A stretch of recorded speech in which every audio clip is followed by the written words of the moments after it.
Oi.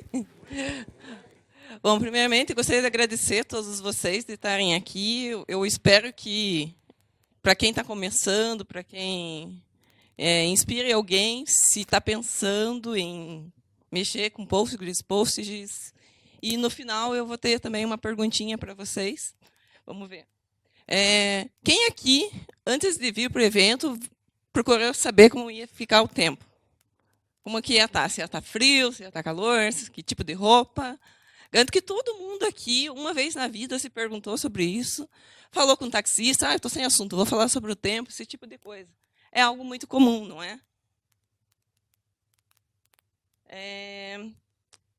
Então, eu vou falar uma abordagem com a meteorologia. Bom, me apresentando, meu nome é Luciane Cristian Pinheiro, fiz mestrado em banco de dados geoespaciais há muito tempo atrás, que acho que nem vale a pena ficar comentando. Eu vim de uma cidade que tem tudo a ver com PostgreSQL, que é Ponta Grossa, né? Então, mas eu moro em Curitiba, então por isso que eu estou acostumada com frio, né? Ali é a sede do CIMEPAR e a foto do ano passado. E eu trabalho há 14 anos com Postgres e o PostGIS também, desde 2005. Bom, então vamos falar um pouquinho do tempo e sobre a previsão do tempo, né? Aquela coisa, será que vai chover? Será que amanhã vai ter neve? Será que amanhã vai gear? Né? Por que isso afeta tanto a gente, né? Será que esses dados meteorológicos é só aquela previsão do tempo? É só a Maju falando, né? Será que um raio cai sempre no mesmo lugar? Né? Tempo é um negócio muito sério. Talvez aqui no Brasil não seja algo tão investido, mas a previsão do tempo afeta muito e tem a ver com dinheiro também, né? Por exemplo, a estiagem, né? Se vai chover, se cai uma linha de transmissão, se vai faltar água na tua casa, esse tipo de coisa, né? Eu vim aqui também mostrar que o banco de dados que tem a ver com a meteorologia vai muito além dessa previsão do tempo, dessa previsão que está no celular. Por exemplo, essa questão das barragens, né? Barragem da Vale, uma situação triste, muitas tragédias, muita coisa, todo esse monitoramento, tudo que tem a ver com a atmosfera e dados ambientais, a gente trabalha. E são dados imprevisíveis, são dados complicados de se manter em uma base de dados. São dados extremamente grandes. Por exemplo, outra coisa aqui sobre apagão, né? Apagão do ANS, são dados oficiais que, por exemplo, se estragou um aparelho na casa de vocês podem pedir um laudo para pedir ressarcimento, esse tipo de situação. Né?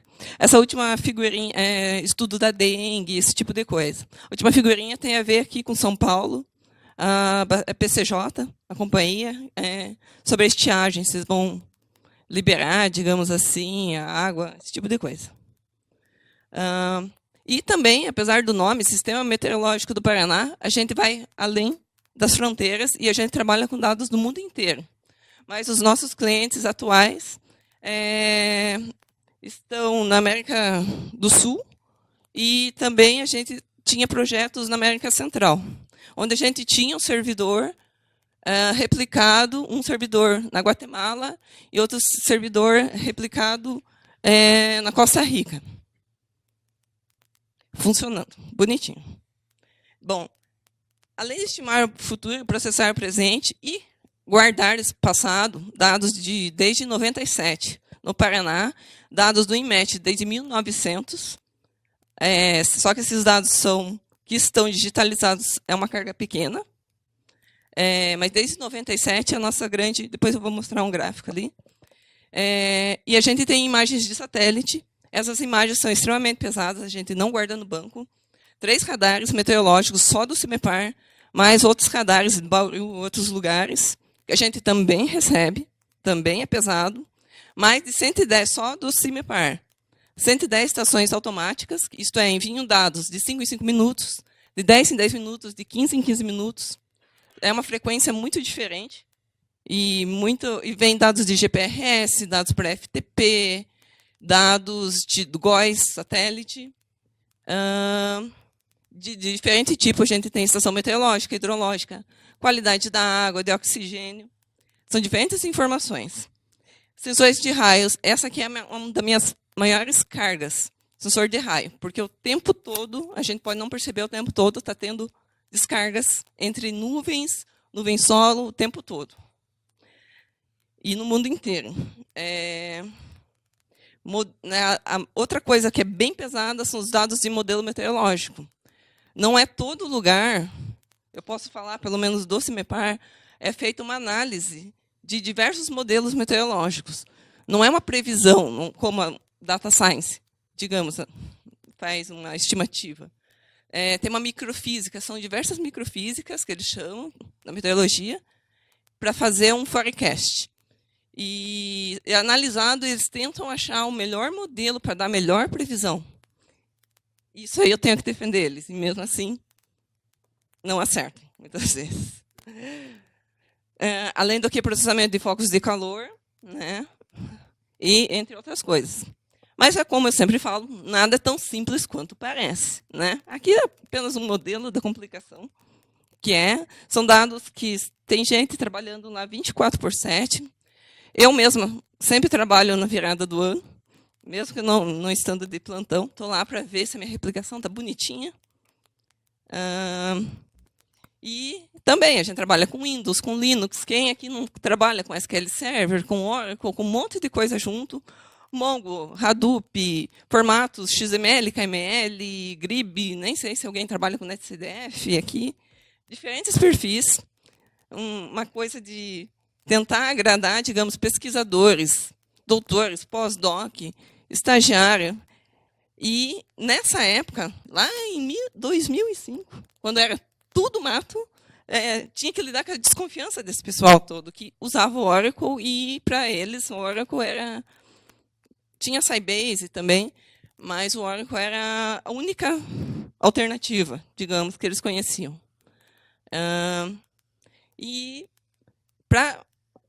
Os grandes desafios eram principalmente cuidar desses dados e cuidar de uma forma muito boa, porque são dados insubstituíveis e são dados oficiais, né? Adaptar a novas tecnologias, né? Por exemplo, pegar tudo que era não espacial e que era possível deixar espacial, aguentar um grande volume de dados, não só na inserção, mas também fazer updates e apagar dados também, né? E também ali se enxergou uma grande oportunidade de arrumar tudo isso daí. Algum modelo que não funcionou, aquela coisa. Se planejou fazer uma coisa e mudou durante o processo. E, principalmente, aguentar o grande volume de dados. A gente tinha uma máquina que, na época, quando eu entrei, era uma das pouquíssimas no Brasil que tinham daquela máquina. Um servidor gigantesco, parecia uma geladeira gigante. E estava tudo lá. Ela levava 20 minutos para reiniciar. Então, o prédio tinha gerador, tinha no break, e se ela não aguentasse, apesar de tudo, eram 20 minutos fora. E 20 minutos fora de previsão do tempo, e geralmente acontece quando está tendo uma tempestade, esse tipo de coisa, né? A gente não pode ficar sem essa informação. E é dado que é enviado para a Anael, né? Então, e leva uma multa bem pesada, né? Por que foi escolhido o PostgreSQL lá em 2005? Não era tão divulgado, digamos assim, né? Ainda mais se comparando ao Oracle. Principalmente porque a extensão espacial. E até hoje o PostGIS é imbatível. Flexibilidade de idiomas e, principalmente, a cultura da empresa, que não é uma empresa pública, mas, desde aquele tempo, as pessoas quiseram investir nesse tipo em software livre. Os grandes desafios eu não tenho uma janela de manutenção, tudo tem que dar conta o tempo todo e 24/7. Tudo. Estação, raio. Bom, o processo de migração, o que a gente teve maiores problemas, digamos assim, a parte de codificação e a mudança do modelo de dados. Foi mudado completamente. Estava muito engessado e agora está muito flexível. A importação desses grandes volumes foi feito aos poucos, tudo isso trabalhando de forma paralela, e foi mudando aplicações, foram testando. Os usuários espernearam um pouquinho, os usuários, pesquisadores, diferentes níveis de perfis, assim, que sabiam mexer muito com o banco, os que não sabiam mexer, né? Os desenvolvedores foram os que mais gostaram, digamos assim, de mexer. E, principalmente, os dados com precisão geográfica melhor. Aquela coisa, até quem participou do workshop ontem, da oficina, as pessoas tinham latitude e longitude, mas não imaginavam que, às vezes, caíam lá no mar, um ponto. Falando agora sobre um pouco da evolução, né? Porque a gente também tinha essa noção de que era algo que não ia ser passageiro, né? Então, aqui tem um pequeno gráfico que mostra como foi a evolução do Postgres. Como eu sempre falo também, antigamente era tudo mato, mas aqui no nosso caso, antigamente, era tudo plano, né? E as pessoas, às vezes, isso muito antes do que hoje todo mundo conhece, o Uber, o Google. Hoje, as pessoas não conseguem mais imaginar como eram antes. Mas, naquela época, a gente apostou, e antes ali tinha um mapinha bem feinho, uma tabela gigantesca. Entrou um sensor novo de oxigênio dissolvido, saturação da água, que é um cálculo que tem que ser feito a partir de um monte de sensor. Tinha que criar um atributo a mais, né? Na nova modelagem, isso é totalmente flexível. E ali um mapa, por exemplo, não sei se dá para enxergar, mas eu quero contar quantos raios tiveram em um município. Sem extensão, dava de aproximar, ficava aquele quadrado ali e aquela consulta para consultar, aquela consulta para pegar esse dado. Hoje, como você disse, foi um jeito muito mais fácil, né? Ali usando o operador para ele pegar o índice e depois usar. Antigamente não tinha o padrão ST na frente, ST contains, onde o centro do raio está contido dentro da geometria do município, aqui no caso é de Castro, que fica lá em Paraná, no Paraná. Mas, aquela coisa, nada tão simples quanto parece. Eu vou pegar um shape, né, que é um dado da S o SRI, e vou colocar no banco, vou mexer. Me passar a subbacia lá da PCJ, ou da Light, mas os pontos vieram totalmente desconectados. Geometria não bateu. Aqui, essa imagem do mapa do Paraná, totalmente diferente o polígono do que a Defesa Civil passou para a gente. E a Defesa Civil trabalha intimamente com a gente. De novo, nada tão simples quanto parece. Por exemplo, essa daqui até foi recente.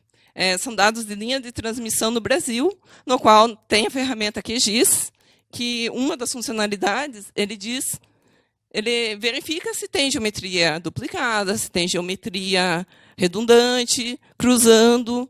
É uma coisa bem interessante. Além de arrumar, digamos, ou não, a geometria, ele acelera bastante o processo de busca de dados, porque ele não está fazendo coisa desnecessária, né? Por exemplo, aqui tem... antes, eu que tinha que criar meu roteamento. Por exemplo, ali a elipse é um polígono que a gente criou uma função em C, no caso, dentro do Postgres, para desenhar o polígono da elipse. Hoje já tem uma função que cria essa elipse. Não é bem do jeito que a gente precisava, mas ela cria. Ali são descargas, a elipse de incidência, ela tem uma incerteza, que são essas elipses, que um raio caiu em determinada linha de uma torre de transmissão. Ali, no caso, eles já deixam a caminhonete posicionada e daí eles queriam saber, a partir do início ou do fim, a gente sai para ir atender essa torre e levantar essa torre de transmissão para evitar que os usuários fiquem sem luz. Aqui é um exemplo de 96, se eu não me engano, de 15 mil descargas em 20 minutos. Então, às vezes acontece esse tipo de situação. E ali, então, a gente começou com essa base de raios, que na época tinha 300 GB, e a gente começou com o Postgres 7.1, mas em produção mesmo foi o 8.1.4, nesse computador aqui. Então, aí a gente já viu que teve um jeito mais fácil de fazer as coisas. Por exemplo, usando uma função how-to-JSON. Às vezes as pessoas quebravam a cabeça para fazer um JSON, e tem uma função fácil que faz uma consulta e já traz do jeito que quer. To-JSON, GeoJSON, KML, isso dentro do próprio banco. Um outro jeito mais fácil de fazer as coisas, aqui observando que, na época eu estava usando o DB-Link, e já usando a parte do PostGIS. Aqui, se plotar isso daqui no Google Earth, ele desenha, aqui eu coloquei um timestamp, ele faz com tempo animado.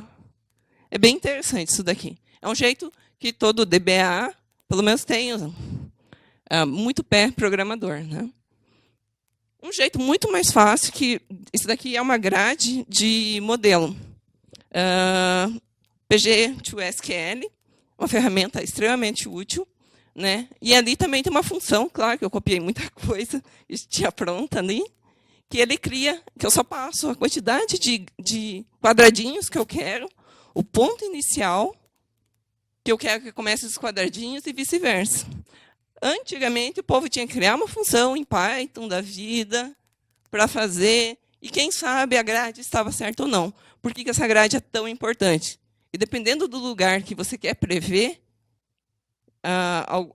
se vai chover muito, se é o nível do rio está, né, a estiagem, isso daí é muito importante. A previsão é muito melhor.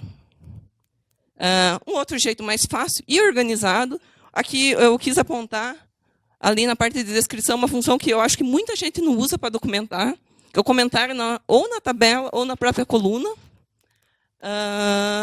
Outra coisa que eu estava usando, o JSONB, que para mim também já não... Quando a pessoa insiste, eu quero usar no SQL, no SQL, né? Nem tudo se adapta. Mas o que precisa, ou deixar mais flexível ainda, usa o JSONB. E tem performance muito boa. Outra coisa, particionamento, né? Aqui eu usei o pgpartman, que é uma ferramenta ótima. Ali ele até já criou, particionou até a tabela adiante, né? Tablespace aqui, que eu digo, isso aqui, esse dado é muito usado, vou deixar numa tablespace, num disco mais rápido, porque é muito mais usado, particionei de acordo com o que eu mais precisava realmente. Outra coisa, parallel queries também, aqui no caso eu estou usando 14, também ajudou bastante em performance. Outro jeito mais fácil, também prático e eficaz, se comparando o que tinha antes, né, é os meus FDWs, né? Então, aqui, uma mesma base, para facilitar a vida e para ser mais rápido para o desenvolvedor, eu criei, ao invés dele fazer uma conexão com o Oracle, por exemplo, fiz um foreign key com o Oracle, que ainda tem um legado, conectou no Oracle, e eu chamei isso de FDW e peguei todo o esquema do Oracle. E embaixo eu peguei e para autenticação, para não ficar pegando, a gente não tem, nesse caso, o LDAP, para ele não ter que ficar também batendo em outro Postgres, em outra máquina, em outro servidor, eu criei uma Materialized View se conectando a esse banco, outro banco Postgres, né? Então, é um dos grandes motivos, eu acredito que vocês estão aqui também, que a gente sempre pode melhorar, né? Então, aqui o gráfico bem conhecido, né, DB Engines. Outra coisa também que para melhorar, seria a questão de recursividade, a questão do Windows Function. Aqui eu só dei um exemplo de ranquear. Por exemplo, algo muito comum. Na minha cidade não tem uma estação meteorológica, mas qual é a cidade mais próxima para eu mostrar no site? Mas se essa cidade mais próxima não tem previsão, qual é a segunda mais próxima? Às vezes a pessoa fazia uma consulta com count, umas coisas malucas, e era muito engessado. Com um simples ranqueamento ali, com Windows Function, quanto número que você quer, eu te digo, né? esse tipo de situação me ajuda bastante. E aqui usando o JSONB. Outras ferramentas aqui que eu quis mostrar, o PG REST, às vezes a coisa está corrida. PGTune também, que para mim ele me ajuda, às vezes eu estou na dúvida enquanto uma configuração, o que eu posso melhorar. Isso daqui é uma ferramenta online, você diz ali, para quem não conhece, que sistema operacional, o tipo de situação que você vai ter, se é muito leitura, se é muita insert, esse tipo de coisa. Outra ferramenta que eu particularmente eu gosto de mexer bastante é o GeoServer. Aqui tem um exemplo, bueno, eu uso um plugin chamado Image Mosaic, isto é, minhas imagens têm diversos processamentos, imagens de modelo numérico, tem N imagens, WRF, GFS, isto é, são modelos globais, modelos mais aplicados, modelos que a gente aplica em cima do Mato Grosso do Sul, que é um cliente nosso. E eu deixo tudo num diretório e ele se vira. Se eu mostrasse para vocês como era feito antes, praticamente cada imagem era um layer diferente. E ele lia, criava um layer com a data e a hora. E aqui não, se a pessoa quiser passar, eu quero dado de chuva, eu quero dado de temperatura, ele passa por parâmetro no URL, através do jeito que foi feito com o GeoServer. Aqui, no caso, é a versão 15. Tá? E um simples post.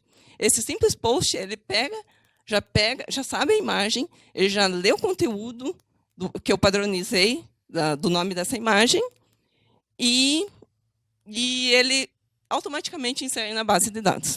Isso aqui é fantástico, gente. Claro que tem permissão, etc. Aqui também, para dizer como esses dados estão crescendo durante o tempo. Ali, o número de tuplas, né? Eu não peguei a quantidade de giga. São dados bem pesados, só que a gente não tem uma base gigantesca, porque dados grandes a gente separou em diversos servidores. Aqui, no caso, o primeiro são dados GLD, que é Global Lightning Detection, e o de baixo são dados ali dá de ver bem o crescimento dos dados, e mais estações. CIMADEI são 5.000 estações, mas geralmente são umas 3.000 estações chegando ao mesmo tempo. E isso chega ao mesmo tempo, é feito decodificação delas, né?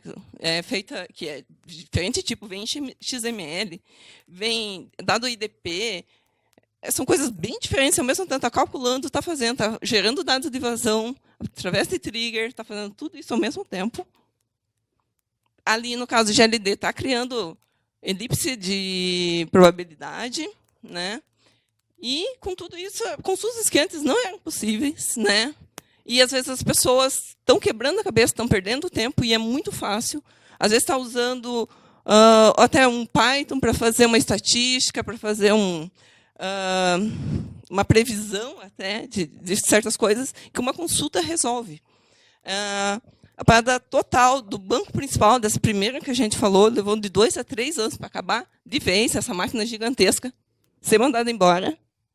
Discos SSDs, assim, também é algo meio óbvio, né? Mas sempre bom destacar. E, claro, mais ajustes na configuração. Às vezes a pessoa só faz a parte padrão mesmo, né? Stream Replication e particionamento é essencial. Essencial para mim. Eu fiz alguns testes com timescale. No meu caso, né? Cada caso é um caso. No meu caso, não valeu tanta pena. Ele teve uma pequena melhoria, porque os dados não são, por exemplo, um dado de máquina muito certinho, né? São dados imprevisíveis. De segundo em segundo, tinha uma tabela de campo elétrico. E, com isso, não só a gente foi evoluindo, mas as ferramentas com o Postgres e plugins foram evoluindo também. Por exemplo, o Base Backup, PG Charts, RMAN, Ora2PG. Eu não usei muito esse Ora2PG, preferi fazer por fora. Os plugins, por exemplo, do QuantumGIS, tem muita coisa legal no GeoServer. Aqui não é uma provocação, mas no meu caso, eu quis mostrar que isso aqui foi um teste antigo já, que o Postgres foi bem melhor. Aqui eu só trouxe um dos casos, porque com o PostGIS ele não conseguiu fazer o Mongo, sabe? E aqui uma consulta bem simples, assim. E aqui também, um outro teste que eu fiz questão de pegar uma pessoa que era Python Man. A gente chamava ele para ele realizar alguns testes. A mesma consulta, o mesmo banco, e aqui ele fez os testes em essas linguagens diferentes. E foi gritante assim a performance. No caso, o C++ ganhou, na maioria dos casos, em máquinas diferentes, a gente testou, inclusive. Ele mesmo ficou, digamos, de cara com a performance. Assim. E, só que a gente optou, isso daqui foi um teste um projeto que a gente estava fazendo. Ele optou entre C++ e Scala, tem mais plugin, tem mais documentação. É mais fácil de aprender, digamos assim, o Scala, devido ao custo-benefício. Bom, aqui um pouquinho do antes e depois, né? Dá de ver que antes as ferramentas eram piores também, e o depois já deu uma grande melhorada. Aqui eu quis mostrar a grande diferença também nas ferramentas, né? Também outras ferramentas. Ali em cima tem uma parte 3D. Isso aqui é só um exemplo que dá de fazer, né? Outras figuras de tracking também usa machine learning por trás. Aqui também focos de calor, linha de transmissão. Apagão, então é esse. Ampacidade, o cálculo de ampacidade é um negócio assim, ele já é um cálculo que é feito pelo CMEPAR, que, digamos, prevê se uma linha está muito tempo. Dependendo da temperatura, pressão, etc., a linha pode dar problema, então eles já desligam prevendo e já religam outra para ser redundante. Aqui é previsão de geada. Isso daqui não é tão de agora, tá? No Paraná, no caso. Aqui também mais machine learning sobre reservatório aqui do Piracicaba, aqui de São Paulo, uma delas. Buenópolis. Aqui também os dados de 1 em 1 segundo, de campo elétrico, que é uma perturbação no campo elétrico, em 4 pontos. Essa ferramenta, aqui no caso, são 4 estações que estavam medindo. Aqui um buffer, isto é, por todos os lados, quanto que ele expandiu e ficou verificando essa perturbação, e medindo e mostrando. Embaixo também mais ferramenta. E, resumindo, pensar nos modelos, né? Normalizar. Né? As pessoas estudaram há tanto tempo, e há tanto tempo é usado. No SQL, muitas vezes, não resolve tudo. Né? Não existe uma ferramenta que resolve tudo. Né? Muito foco no mundo real. Eu vou particionar minha tabela, mas vou particionar, né, me baseando em coisas que não são muito úteis. Né? Não vale muito a pena. E deixar bem claro também outra frase minha, que nem tudo é culpa do banco de dados. Né?